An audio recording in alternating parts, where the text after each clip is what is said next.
Moin Kak, aku jawab ya pertanyaannya. Sepertinya tuh aku udah ngejawab di komentar, tapi malah tambah bingung ya. Aku yang baca aja bingung. Jadi MFA itu kalau dalam bahasa Jerman itu namanya atau sebutannya tuh Medizinische Fachangestellte. Bisa juga disebut asisten dokter. Nah, di sini kalau misalnya di Jerman itu ada 3 bidang ya untuk bagian kesehatan yang hampir-hampir sama.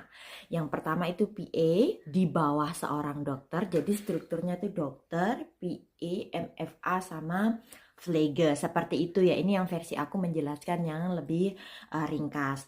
Nah, kalau misalnya dokter kalian udah tahu lah ya pekerjaannya seperti apa. Nah, kalau PA itu asisten dokter tangan kanannya dokter. Jadi kayak misalnya ngebantuin di ruang operasi, ngoperasi pasien seperti itu tugasnya sama juga ya. Sama juga kayak dokter tapi sedikit di bawah, namanya asisten. Nah, kalau perawat itu berarti fokusnya itu memang hanya khusus untuk masyarakat, bukan masyarakat, ke pasien aja. Kalau perawat ya 90% khusus di bagian perawat, 10%-nya mungkin di bagian administrasi atau apa gitu kan.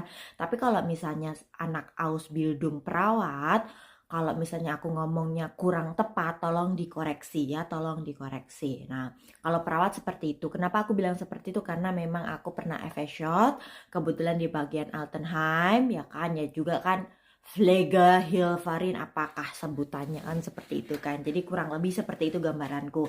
Aku bukan Ausbildung perawat ya, diingatkan lagi. Jadi harus dikoreksi kalau misalnya ada yang keliru.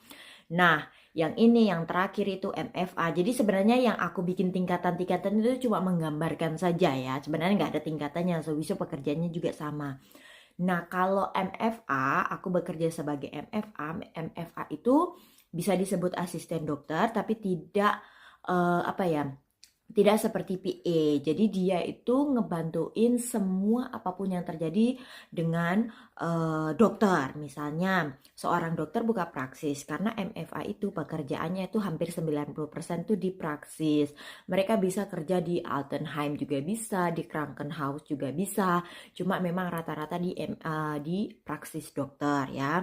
Nah, pekerjaannya itu selain dengan pasien, kita juga itu ngurusin bagian administrasi kayak misalnya nanti pasien masuk di dalam terus butuh kontrolnya apa, kita teleponin pasien untuk buat terminnya kontrol untuk apa, untuk CT, pengambilan darah, atau untuk termin apa, Schlaf Labo, atau apa-apa gitu.